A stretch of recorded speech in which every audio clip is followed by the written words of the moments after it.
अल्हम्दुलिल्लाह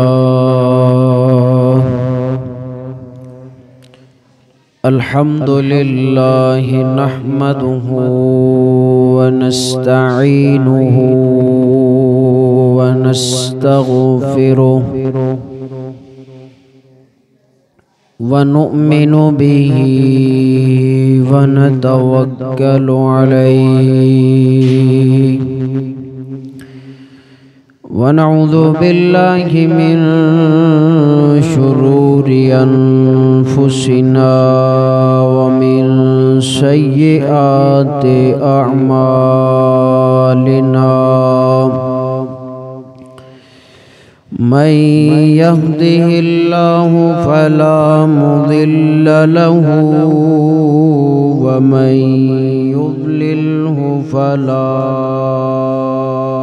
हादिय लहु व नशहदु अल्ला इलाहा इल्लल्लाहु वहदहु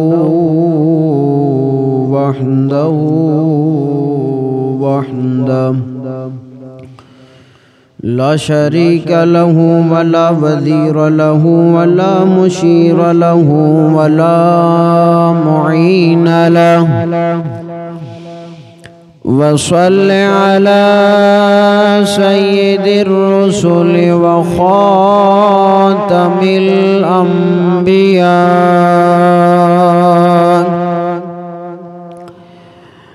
अल-मबऊस इला काफ़तल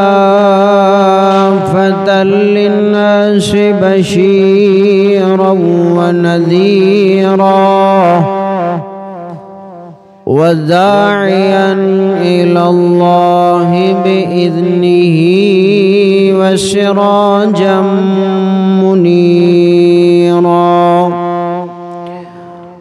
अम्मा बअदु फ़अऊज़ु बिल्लाहि मिनश शैतानिर रजीम। बिस्मिल्लाहिर रहमानिर रहीम। सुब्हानल्लज़ी अस्रा बिअब्दिही लैलन मिनल मस्जिदिल हराम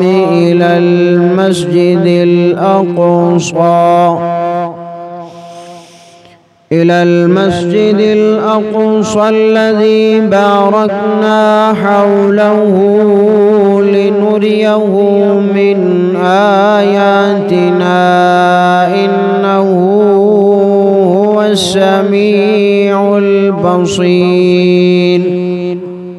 وقال الله تبارك وتعالى في مقام آخر वलक़द रआहु नज़लतन उख़रा इंद सिदरतिल मुंतहा इंदहा जन्नतुल मअवा इज़ यग़शा सिदरत मा यग़शा मा ज़ाग़ल बसर व मा तग़ा लक़द रआ मिन आयाति रब्बिहिल कुबरा।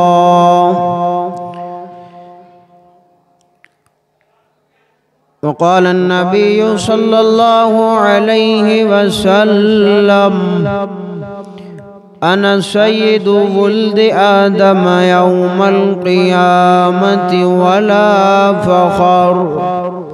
सदक़ल्लाहु व सदक़ रसूलुहुन नबियुल उम्मियुस सादिक़ुल अमीन व नहनु अला ज़ालिका लमिनश शाहिदीन वश्शाकिरीन वल्हम्दुलिल्लाहि रब्बिल आलमीन। काबिल सद एहतराम मुअज़्ज़िज़ दोस्तों, भाइरों और बुजुर्गों, अल्लाह तबारक व तआला जे निहायत ख़ास फज़ल व करम सां अल्लाह ताला जी तौफ़ीक़ सां आवाई असां अल्लाह ताला जे हुक्म ऐं फ़र्ज़ खे अदा करण जे लाइ जुमे जी नमाज जे अदायगी जे लाइ मस्जिद में गॾु थिया आहियूं।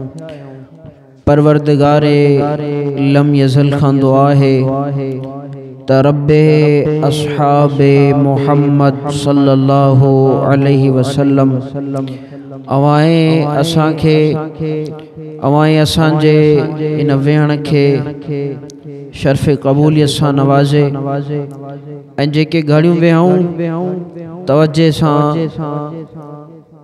वेही करे समात करण खां बाद में अमल करण जी तौफ़ीक़ अता फरमाए। मुंहिंजा मोहतरम दोस्तो भाइरो ऐं बुजुर्गो, रजबल मुरज्जब जी अॼु 26 तारीख़ आहे ऐं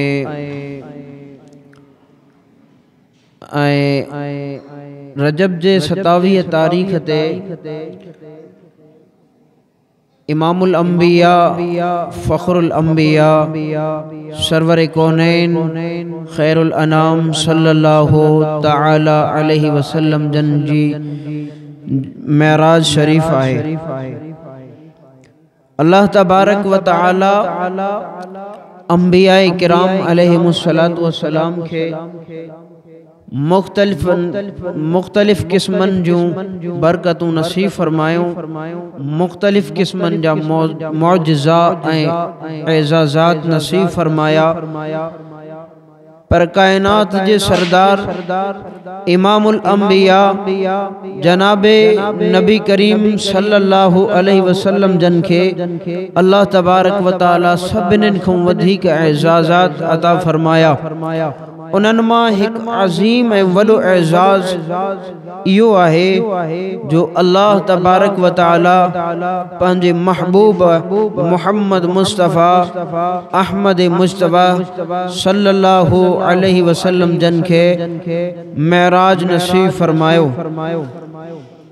अल्लाह तबारक व तआला उनके कुरान मजीद जे इन सूरत बनी इसराइल में जंहिंखे इसरा भी चयो वेंदो आहे, इन सूरत जे पहिरीं आयत में सूरत जी इब्तिदाई साईं जन जे उन शान अक़दस ऐं उन वाक़िया सफ़र के बयान फरमायो आहे। पान करीम सल्लल्लाहु तआला अलैहि वसल्लम जन के अल्लाह तबारक व तआला इहो मान ऐं इहो शरफ अता फरमायो हो जो साईं जन के मथे अर्शन ते घुरायो ऐं साईं जन के तमाम नबियन खां वधीक इहो एज़ाज़ अता फरमायो जो साईं जन के पंहिंजी ख़ास मुलाकात नसीब फरमाई। साईं जन जॾहिं मक्कतुल मुकर्रमा में काफ़ी सारो अरसो गुज़ारियो, अल्लाह तबारक व तआला दुनिया में अल्लाह तबारक व तआला जो दस्तूर मुबारक त जंहिं भी बाने के दुनिया में दीन जे मुतालिक जेको दीन जे बारे में जेको भी बानो दुनिया में आज़मायो वेंदो आहे त उन आज़माइश खां बाद में अल्लाह साईं उन बाने के इम्तिहान उनके इनाम भी अता फरमाईंदो। आज़माइश इम्तिहान हूंदी आहे, इम्तिहान में जेको पास थी वेंदो आहे परवरदिगार लम यज़ल उनके इनाम भी अता फरमाईंदो आहे।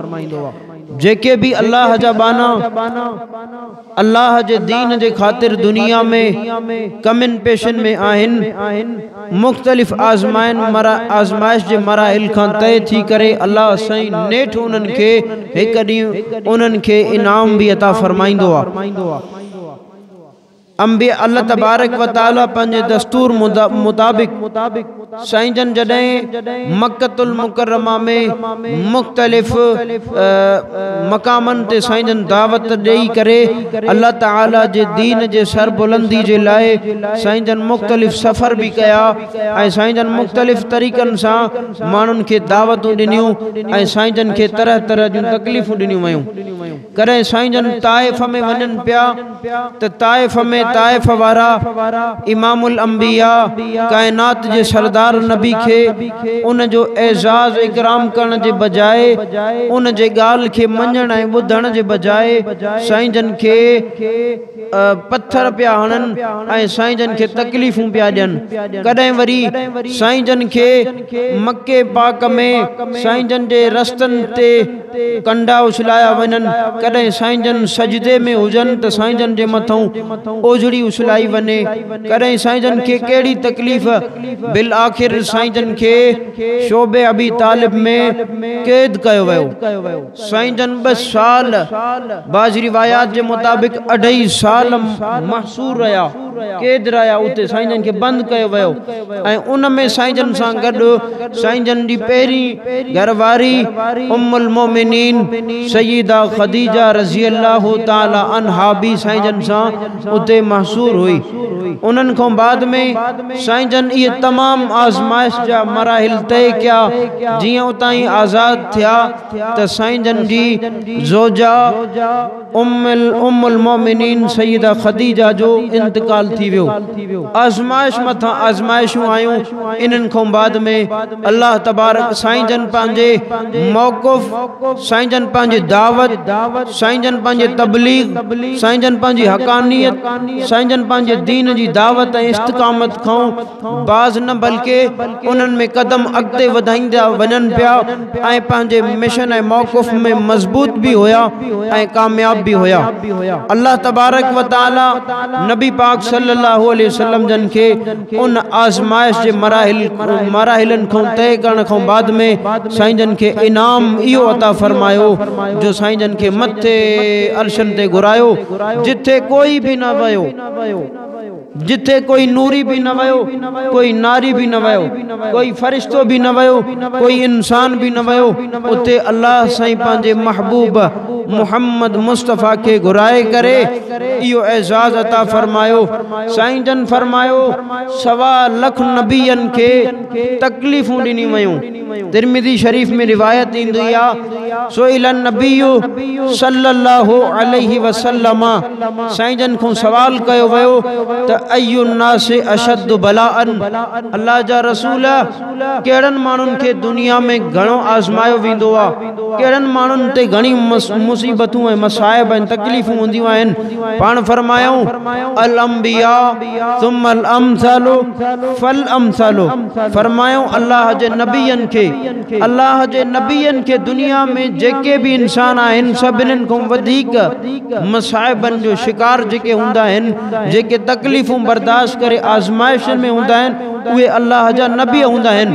पाण फरमायूं 1.25 लाख नबियन जूं तकलीफ़ां हिक पासे, मां मुहम्मद जूं तकलीफ़ां हिक पासे, मूंखे तकलीफ़ां अञा वधीक आयूं ऐं अञा वधीक अचण जे बावजूद साईं जन पंहिंजो दीन पंहिंजी तबलीग पंहिंजी दावत साईं जन खे तरह तरह जो ईज़ाइण खां बाद में भी पंहिंजी दावत पंहिंजी हक़ानियत पंहिंजे वाइज़ ते डटजी करे बीठा हा। हो चवनि पिया मुहम्मद सल्लल्लाहु अलैहि वसल्लम चवनि पिया तूं बाज़ अची वञ, जेकॾहिं नथो अचे बिल आख़िर तोखे एतिरी भी इजाज़त आहे जो तूं पंहिंजो क़ुरान भी पढ़, पंहिंजी नमाज़ भी पढ़, पंहिंजी ज़कात जेके भी तुंहिंजा आहिनि अमल कर, पर असांजे इन वॾड़नि जे ख़िलाफ़ असांजा जेके हे बैतुल्लाह में बुत पिया आहिनि इन्हनि जे ख़िलाफ़ न ॻाल्हाए। पाण फरमायूं इहो त मुंहिंजो दीन आहे। माबूदाने बातिला जी मुखालिफत करे माबूद बरहक जी ताईद करे मानुन के सेखारियां त हकीकी परवरदिगार उहो आ, अचो उन जे तरफ अची करे उन जी इबादत कयो।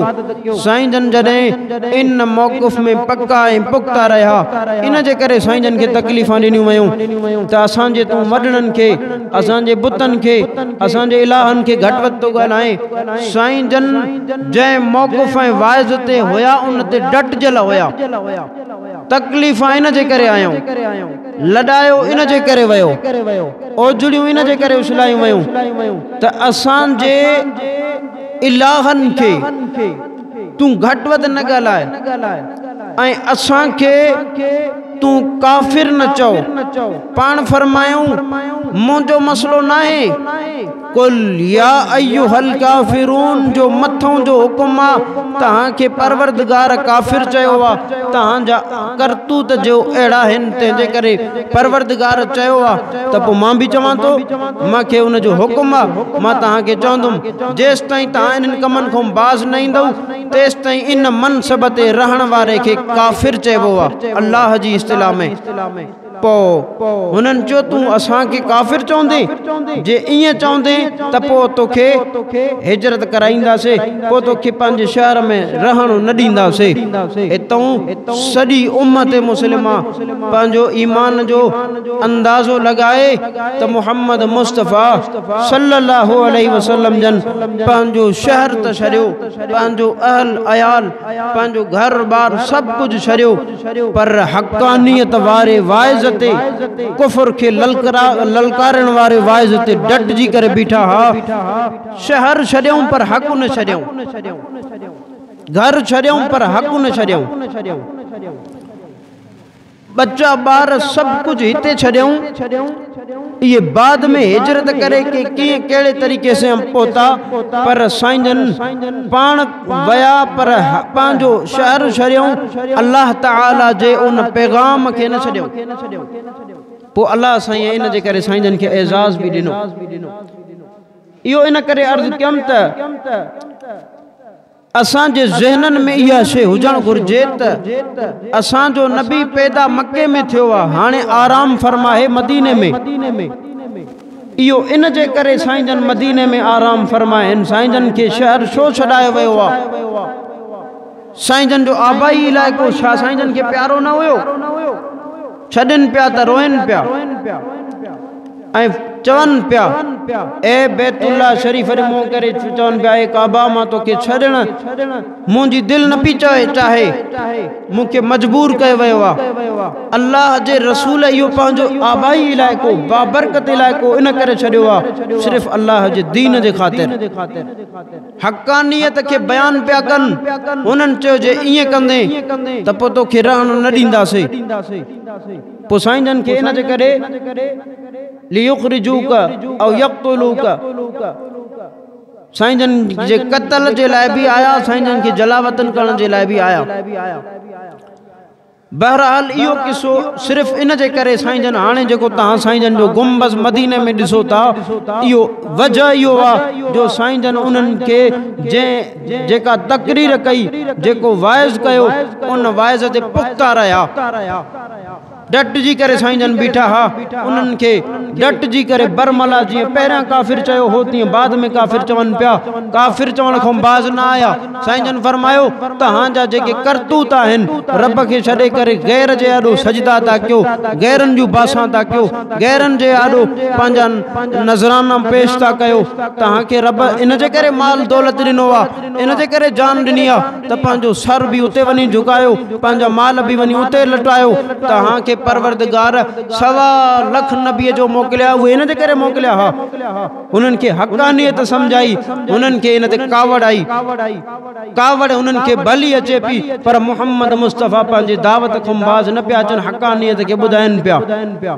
सच्चा मोहम्मदी भी मोहम्मद मुस्तफा जे तौर तरीके ते रहंदा बिल आखिर उनन में पोयन के गाल समझ में अची वई खोड़न के जिन के अची वई उनन के ईमान भी नसीब थी वियो ऐं जेके जिद में पक्का होया उहे अॼु जहन्नम में भी पक्का बीठा आहिनि बहरहाल साईंजन मदीने में जेके आहिनि ये पंहिंजे इन जे करे होया त साईंजन उन्हनि खे काफ़िर चवण खां बाज़ न आया पोइ हुननि साईंजन खे मके में रहण न ॾिनो साईंजन के तरह तरह जूं तकलीफ़ आयूं तकलीफ़न को बाद में अल्लाह तबारक व तआला साईंजन के एजाज़ इहो ॾिनो जो मथे घुरायो उम्मे हानी जे घर में साईंजन इशा जी नमाज पढ़ी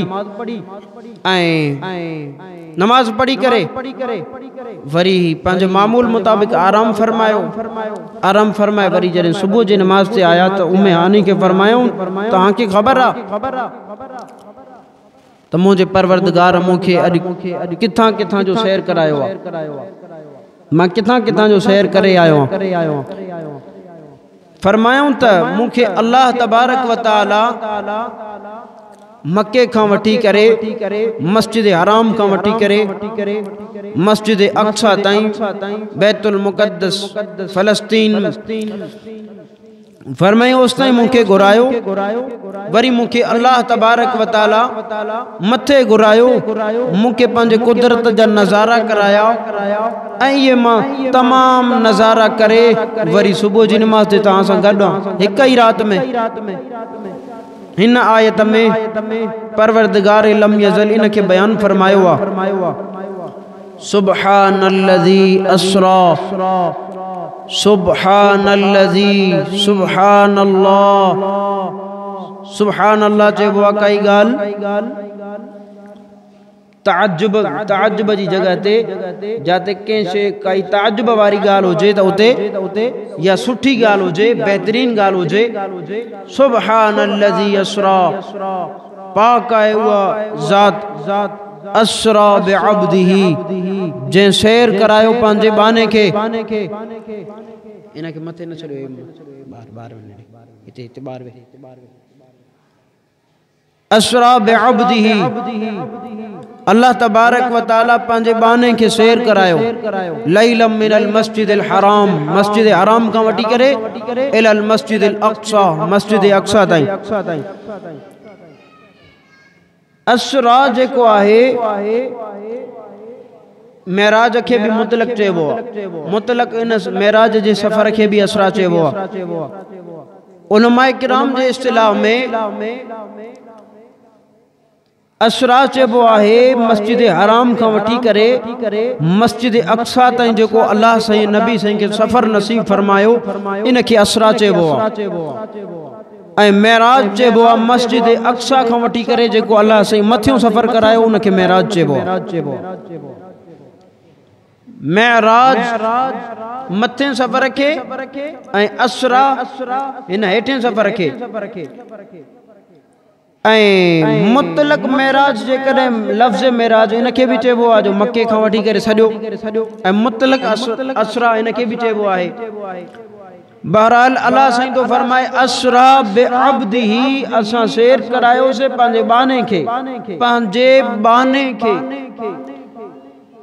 पंहिंजे बाने खे साईं जन अल्लाह साईं जा बाना हुया ऐं मेराज वारी रात में पंहिंजी पूरी ज़िंदगीअ में पर बिलख़ुसूस मेराज वारी रात खे जे पढ़ंदव त साईं जन पंहिंजे बाना जो हक़ अदा करे छॾियो आहे बिअब्दिही पंहिंजे बाने खे लैलम मिनल मस्जिदिल हराम लैलन हिक रात जे हिस्से में हिकड़ी रात में एडो वडो शेर करायो आ साईं जन उम्मे हानी जे घर में आराम फरमा हजरत जिब्राइल आयो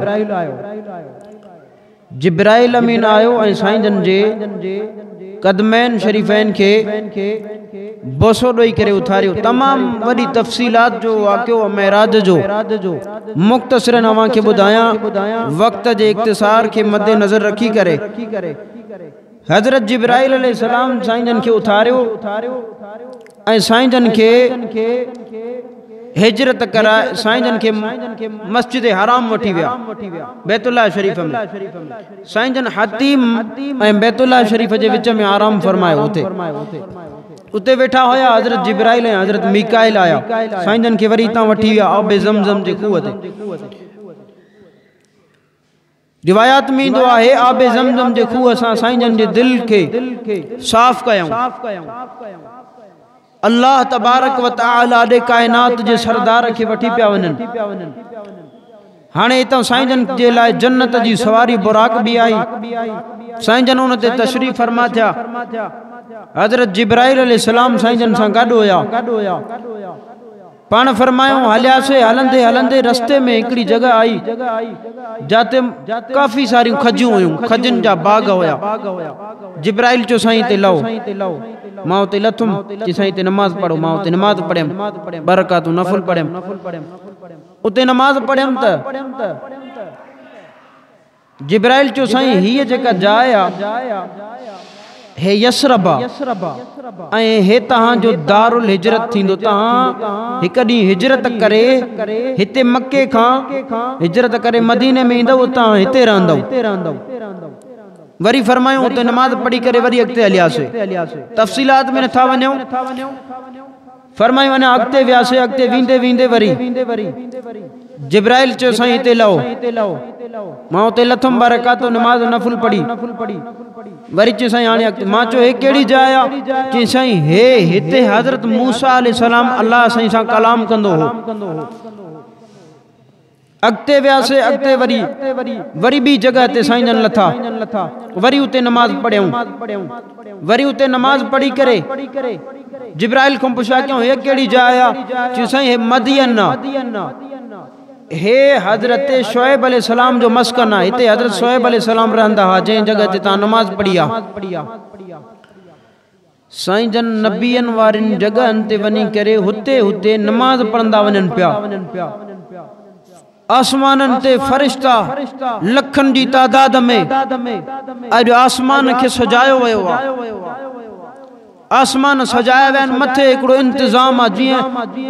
जीअं न असांजे शहर में कॾहिं कंहिं शहर में जीअं वज़ीर आज़म ईंदो आहे त उनजी सिक्योरिटी सख़्तु कई वेंदी आहे, इस्तक़बाल जे लाइ काबीनाऊं खड़ी बीठियूं हूंदियूं आहिनि। काइनात जो सरदार मथे पियो वञे, नबीअनि जो पगदार मथे पियो वञे, हुते सभु इंतज़ार में आहिनि। पर काइनात जो सरदार मोहम्मद मुस्तफ़ा अहमद मुस्तफ़ा सल्लल्लाहु अलैहि वसल्लम हुते नमाज पढ़ंदा वञनि पिया।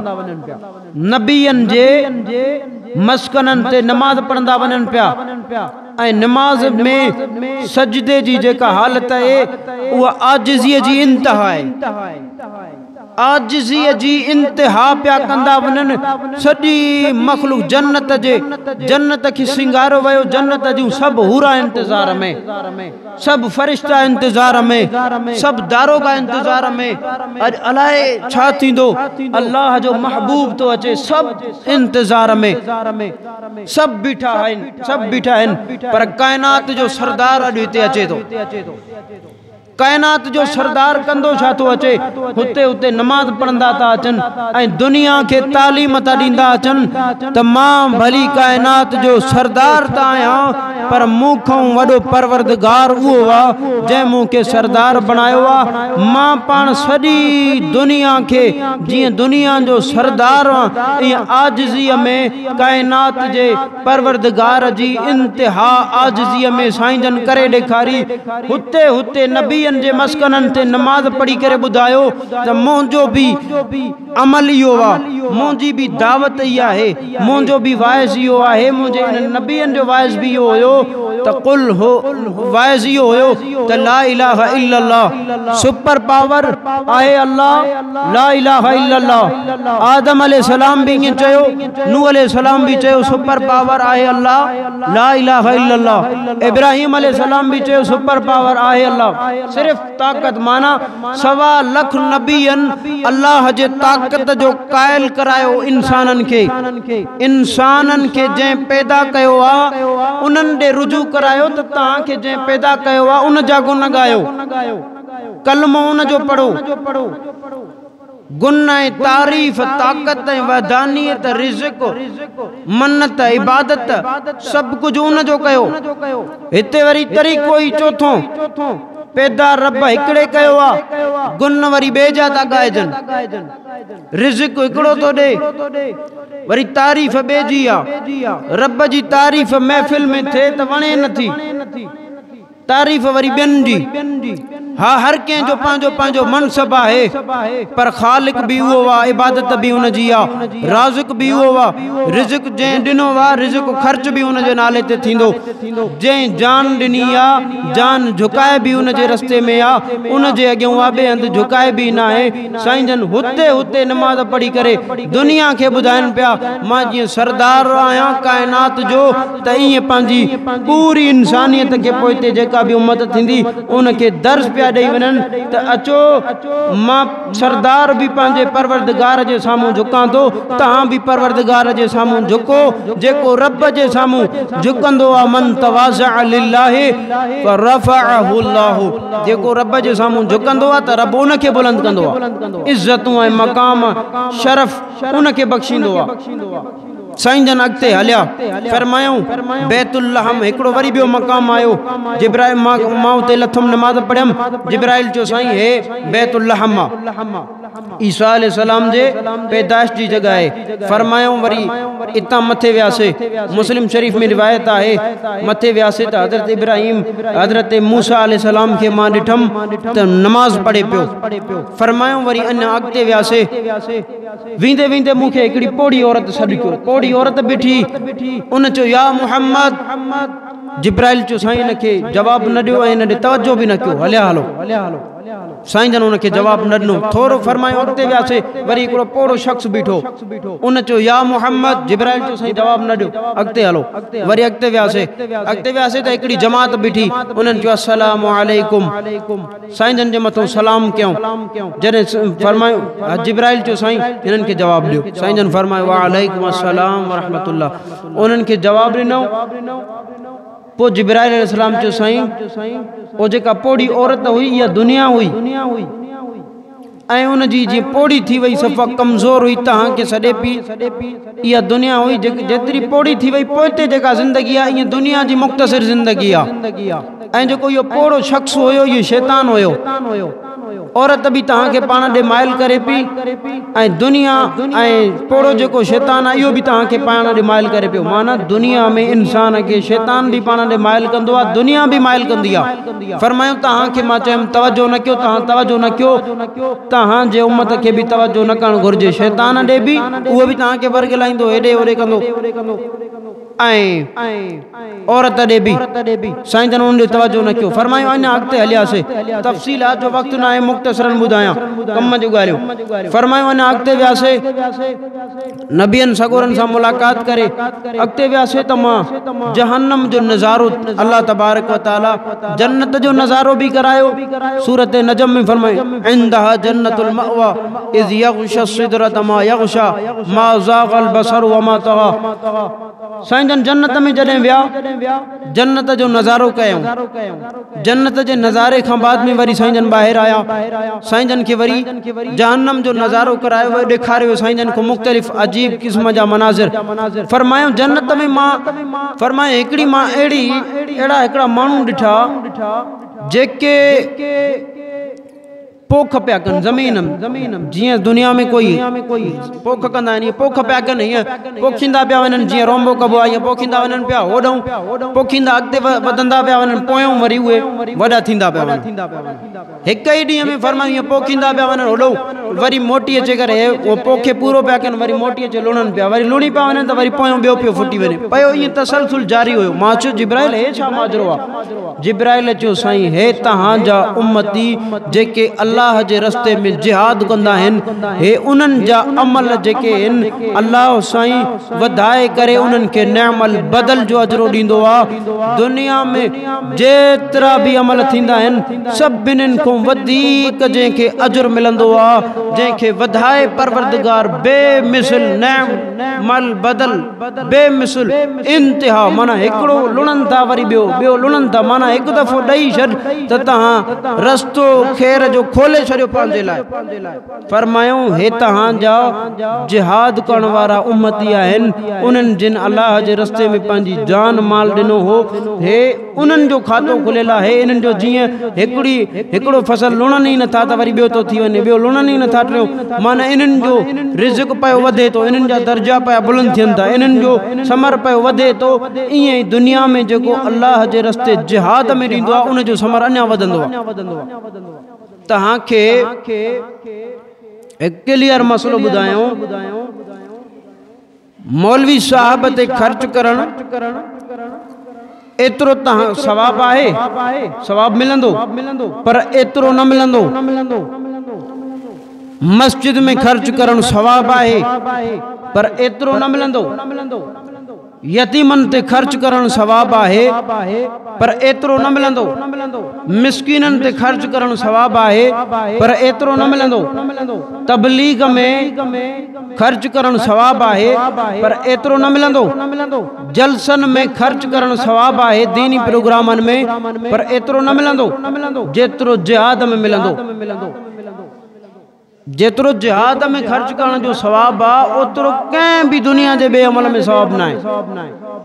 70 साल हिकड़ो मानू मुसलसल इबादत करे, निंड भी न करे ऐं हिकड़ो मुजाहिद सिर्फ माज़ ते पारो दे हिकड़ी झट घड़ी उन जी हिकड़ी झट 70 साल जे आबद जे इबादत को मथे आ।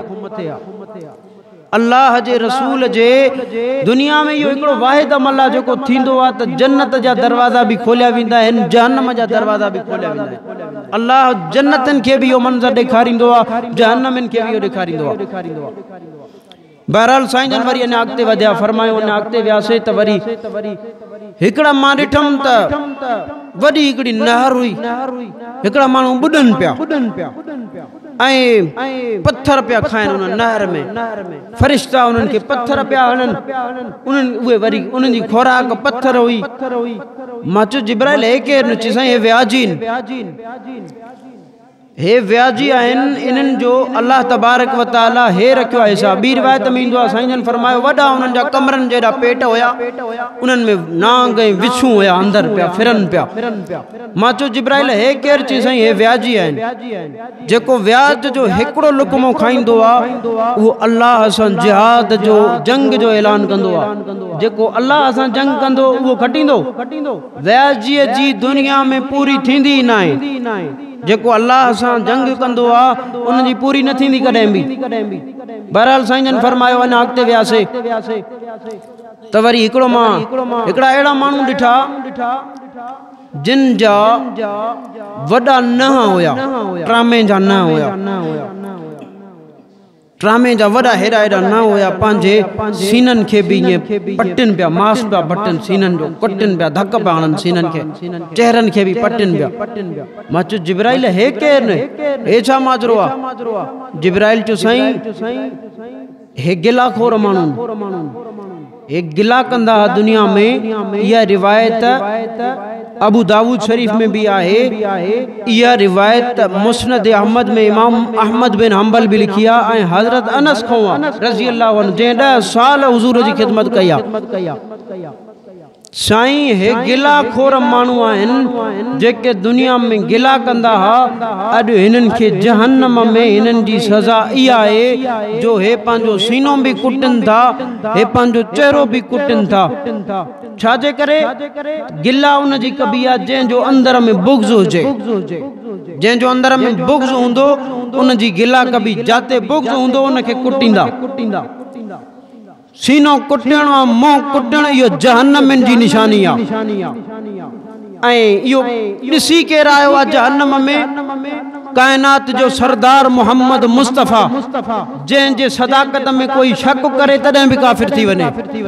नबी साईं जो ऐनी मुशाहिदो थियल अखियुनि सां ॾिसी आया आहिनि। इहा जहन्नम जी निशानी आहे। सीने खे भी कुटींदा आहिनि ऐं अखियुनि खे, चेहरे खे भी कुटींदा आहिनि। ऐं इहा रिवायत अबू दाऊद शरीफ जेको हर आलिम खे पढ़ायो वेंदो आहे, जेको निसाब में दाख़िल आहे, इमाम अहमद बिन हंबल भी तो समझण घुर्जे। छाजे करे? सीने के कुटन था, इन जे अंदर हिकड़ी दिल आ, उन में मुसलमान आम मुसलमानन जो बुग़्ज़, कंहिं भी मुसलमान जो कलमे वारे जो बुग़्ज़ रखंदो इबादत जो कबूल थियण जो इम्कान ही कोने को। इबादत तॾहिं कबूल थींदी जॾहिं दिल तमाम मुसलमाननि जे लाइ साफ़ हूंदी। हिकिड़ो सहाबी आहे, साईं जन उन जे जन्नती हुजण जी बिशारत ॾिनी। सहाबी चवनि था त असां इन सां गॾु हूंदासीं, असां सां गॾु हूंदो। हिन जो अमल आख़िर कहिड़ो आहे जो साईं जन हिन जे लाइ ख़ासि चयो आहे?